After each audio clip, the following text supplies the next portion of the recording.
Hola a todos, acompáñenos a explorar Cien años de soledad, Ah, la obra maestra de Gabriel García Márquez. ¡uf! Una obra maestra. Tenemos fragmentos de la novela misma, resúmenes de sitios web como Great Saber y Cultura Genial, Claro. y hasta una lectura dramática por el mismo García Márquez. Increíble. Listos para desentrañar la magia de Macondo. Listos. Es una obra que, bueno, como un buen hechizo, digamos, sigue cautivando lectores generación tras generación. Exacto. Y hoy, más que resumir la trama, Ajá.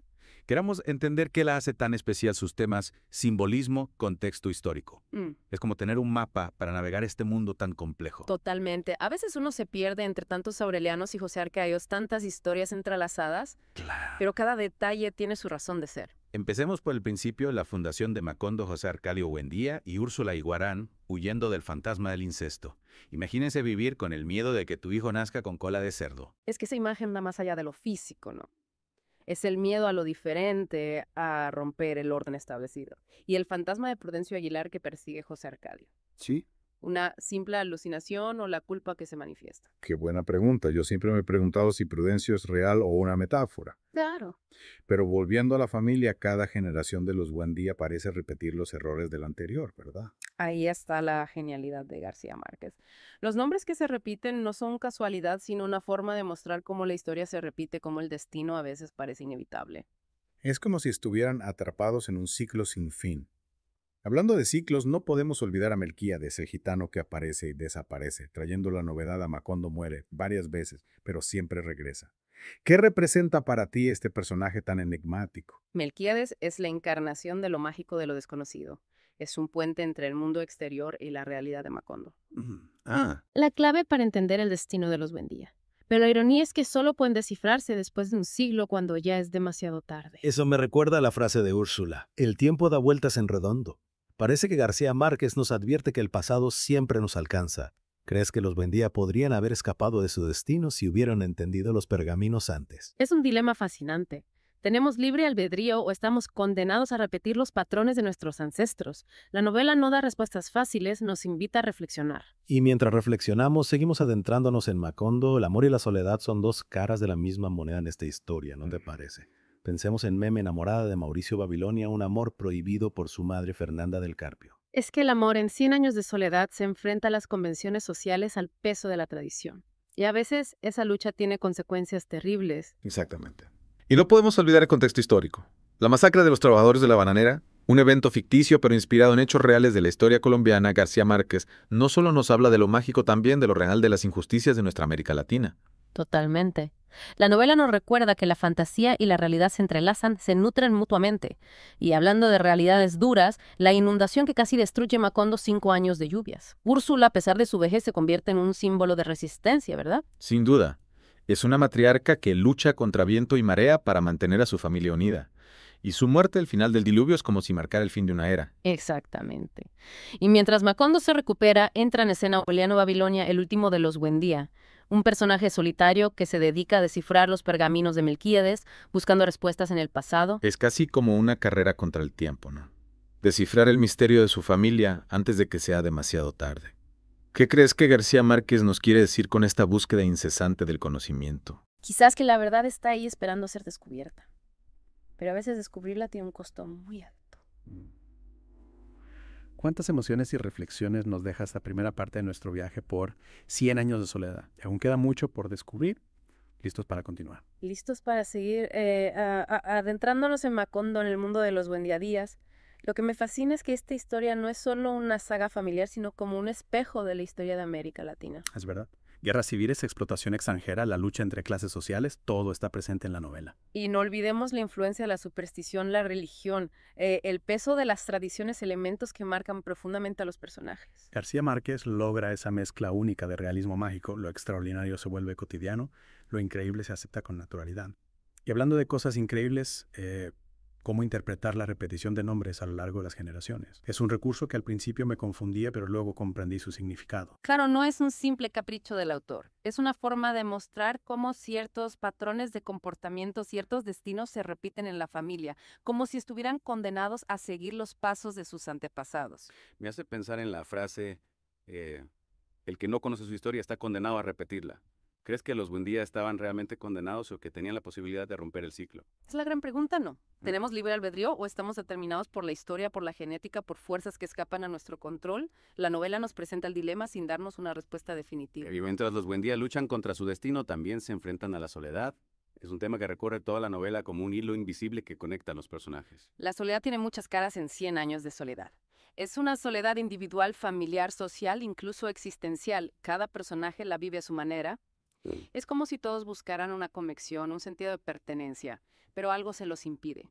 A veces me pregunto si la soledad no es el precio que pagan por su ambición, por su afán de ir más allá de los límites. Es una interpretación válida. También podríamos decir que la soledad es una consecuencia de la incomunicación, de la dificultad para comprenderse a sí mismos y a los demás. Y por supuesto la incomunicación se ve agravada por los secretos, las culpas, el peso del pasado que arrastran los Buendía. Totalmente. Es como si la historia familiar fuera una carga que les impide conectar plenamente con el presente. Pero a pesar de la soledad, el amor también está presente. Amor apasionado, prohibido, fraternal, maternal. El amor es una fuerza poderosa en la novela, aunque a veces se manifieste de forma trágica. Es que el amor en 100 años de soledad no es un camino de rosas. Se enfrenta a obstáculos a la fatalidad, al peso del destino. Pensemos en Memé y Mauricio Babilonia, cuyo amor es destruido por la oposición familiar. O en Amaranta, condenada a una vida de amargura por un amor no correspondido. Es como si el amor estuviera maldito Macondo, destinado al fracaso. Y sin embargo, el amor sigue floreciendo aún en las circunstancias más adversas.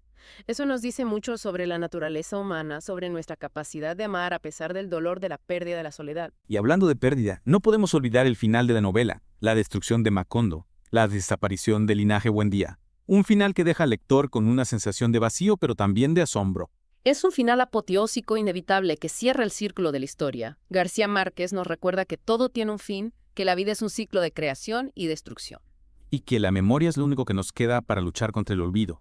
La memoria de lo vivido, de las historias que nos conectan con nuestro pasado y con nuestra propia humanidad. Exactamente. Porque al final, 100 años de soledad no es solo la historia de una familia, sino una reflexión sobre la condición humana, sobre el amor, la soledad, el destino, la memoria. Y sobre la búsqueda de sentido en un mundo caótico e impredecible. Un mundo que, como Macondo, puede desaparecer en un abrir y cerrar de ojos. Pero mientras exista la memoria, la historia seguirá viva. Y con ella la posibilidad de aprender de los errores del pasado y construir un futuro mejor. Un futuro donde la soledad no sea una condena, sino una oportunidad para encontrarnos a nosotros mismos. Qué poderosa reflexión. 100 años de soledad nos deja con mucho en qué pensar, en cómo la historia individual se conecta con la historia colectiva, cómo el pasado influye en el presente, cómo la memoria nos ayuda a dar sentido a nuestras vidas. Y cómo, a pesar de la soledad, la búsqueda del amor y la conexión humana sigue siendo una fuerza vital. Exacto. Y aunque ya hemos recorrido gran parte del camino, aún nos queda un último tramo en nuestro viaje por 100 años de soledad. Listo para la recta final. Listo para adentrarnos en la parte final donde la magia y la realidad se funden en un torbellino de emociones. La verdad, 100 años de soledad nos deja con una mezcla de sentimientos, tristeza por la destrucción de Macondo, asombro por la magia que impregna de historia y una profunda reflexión sobre nuestra propia existencia. Es como si García Márquez nos hubiera dado un espejo para mirarnos a nosotros mismos, a nuestras familias, a nuestra sociedad. Para cuestionarnos qué estamos haciendo, cómo estamos viviendo, qué legado dejaremos a las futuras generaciones. Exacto. La novela nos muestra cómo la ambición desmedida, la violencia, la falta de comunicación pueden llevar a la decadencia y destrucción.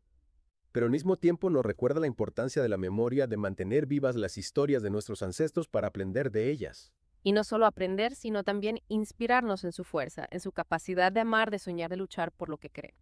Los Buendía, a pesar de sus errores, también nos enseñan la importancia de perseverar, de seguir adelante a pesar de las adversidades. Es cierto. A veces me frustraban sus decisiones, sus repeticiones, pero al final entendía que eran seres humanos imperfectos como todos nosotros. Y creo que esa es una de las grandezas de la novela, nos muestra la complejidad del ser humano sin juicios morales. Sin duda, García Márquez nos presenta a los Buendía con todas sus luces y sombras, sus virtudes y defectos, y nos invita a comprenderlos, a sentir compasión por ellos, incluso a identificarnos con ellos. Y al final, cuando el huracán arrasa con Macondo y se cumple la profecía de Melquíades, uno no puede evitar sentir una punzada de dolor, como si una parte de nosotros también desapareciera. Es que Macondo no es solo un lugar ficticio, es un símbolo de nuestra propia fragilidad de la impermanencia de las cosas. García Márquez nos recuerda que nada dura para siempre, que la vida es un ciclo de creación y destrucción. Pero también nos deja un mensaje de esperanza. La memoria, como decíamos antes, es la herramienta que tenemos para luchar contra el olvido, para mantener viva la esencia de lo que fuimos y de lo que queremos ser. Exacto. Y no solo la memoria individual, sino también la memoria colectiva. Las historias que compartimos, las tradiciones que nos unen, el legado cultural que transmitimos a las nuevas generaciones. Eso es lo que nos hace humanos, lo que nos da un sentido de pertenencia y continuidad. Y hablando de legados, creo que Cien años de soledad es un legado inmenso que García Márquez nos dejó. Una obra que nos conmueve, nos desafía, nos invita a reflexionar sobre la vida, el amor, la soledad, el destino, la memoria. Y sobre todo nos invita a celebrar la magia de la literatura, su poder para transportarnos a otros mundos, para hacernos sentir, pensar, soñar. Es una novela que se queda grabada en la memoria, que nos acompaña mucho después de haberla terminado. Y creo que cada vez que la releemos, descubrimos nuevos detalles, nuevas interpretaciones, como si la obra también tuviera vida propia. Es que las grandes obras literarias son así como un río que fluye constantemente, renovándose con cada lectura. Y Cien años de soledad es sin duda un río caudaloso lleno de sorpresas, de misterios por descubrir. Y con esta hermosa imagen, queridos oyentes, llegamos al final de nuestro viaje por 100 años de soledad. Esperamos que esta inmersión les haya permitido apreciar aún más la riqueza y complejidad de esta obra maestra. Y sobre todo que les haya despertado la curiosidad por seguir explorando el mundo mágico de Gabriel García Márquez y la literatura latinoamericana. Porque leer es una aventura maravillosa que nos enriquece, nos abre la mente y el corazón. Y como decía el propio Gabo, la vida no es la que uno vivió, sino la que uno recuerda. ¿Y cómo la recuerda para contarla? Hasta la próxima inversión, amantes de la literatura.